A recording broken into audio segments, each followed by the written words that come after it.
Hi everyone, it's Dr. RAMANI. Now, one thing we're trying to do here is I'm trying to organize for you all the various red flags of narcissism.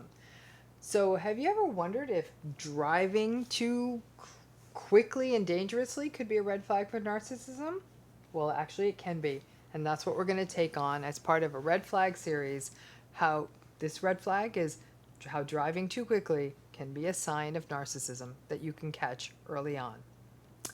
So everyone wants to know, right? Everyone wants to know, what could I detect early so I don't get burned and don't get hurt? What could I know about someone so I could say, this is bad?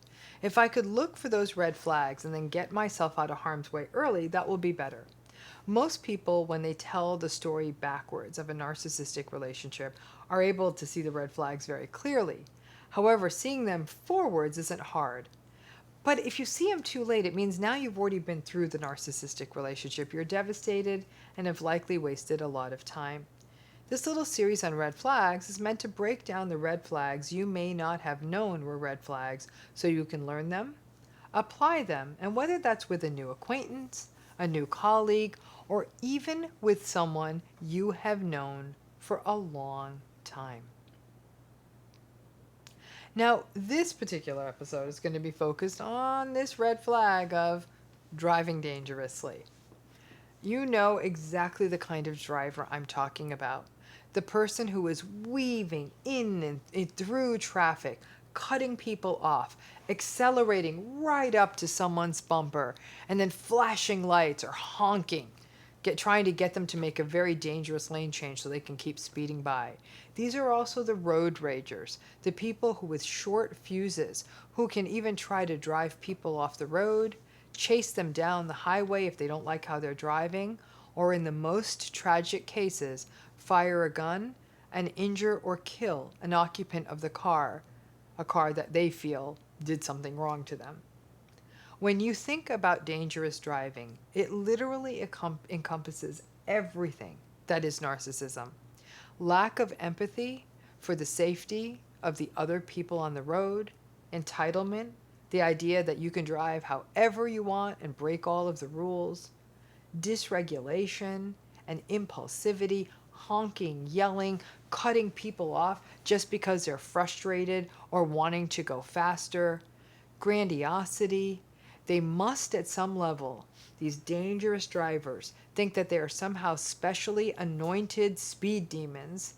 Validation seeking is part of dangerous driving. Maybe it gets them admiration from someone, or at least they think it's getting them admiration from someone, or maybe even from other people who are in the car with them.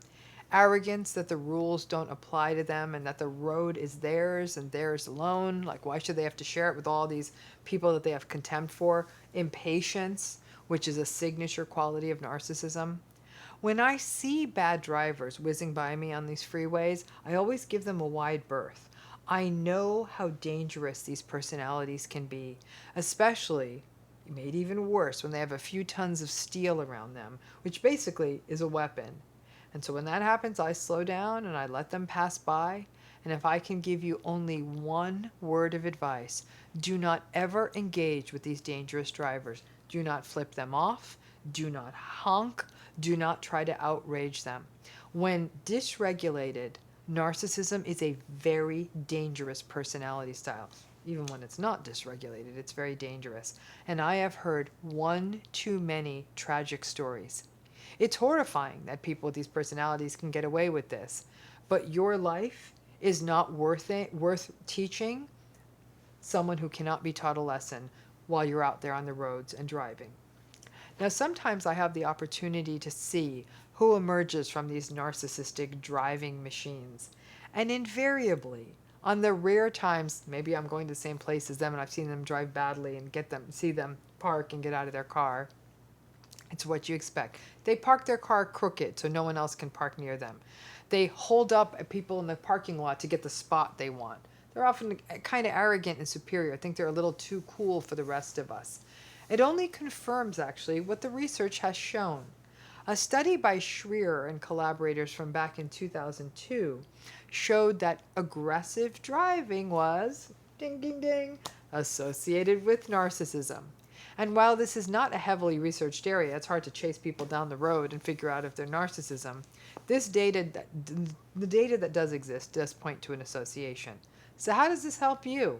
It's not like you're in a relationship with the person who is whizzing by you on the highway or on the freeway. It can actually be kind of useful, though, to know this, for example, in a dating relationship. If in the early days of the relationship you do get into a car with them, watch how they drive. Do they drive erratically? Fast? Are they cutting people off? Showing anger at other drivers? If you give them feedback and say, hey, could you slow down? I'm feeling a little uncomfortable. Do they become angry at you? Listen, we all have our graceless moments while driving. I admit I honked at someone recently, and I will say I felt very bad afterwards. I'm like, Ramani, you can't do this. You just got to chill. But this is the kind of driving habits that are much more consistent. Red flags obviously are most useful when you can use them early and get out of a relationship before there's too much exposure and confusion. So that erratic driving, pay attention to it. This may also be a driving pattern you may observe, for example, in a work colleague, if you end up having to drive somewhere with them and they're driving, or they may even be a terrible backseat driver complaining about your driving. A few of you may be saying, well, wait a minute, I can be a bit of a speed demon. Does that make me a narcissist?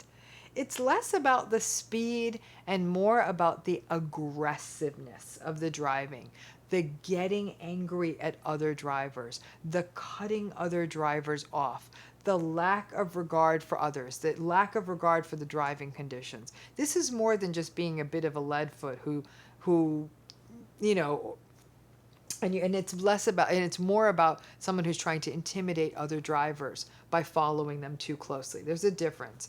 No, not all bad, mean drivers are narcissistic, but it's a bet I'm definitely willing to take. Again, aggressive driving is the issue, not just fast driving. And it can be an interesting confirmatory test, too. Do you have someone in your life who really has lots of the toxic patterns we observe in narcissism? If you do, watch how they drive. I'm not sure that it'll always be a 100% map on, but you would be surprised at how often it is true.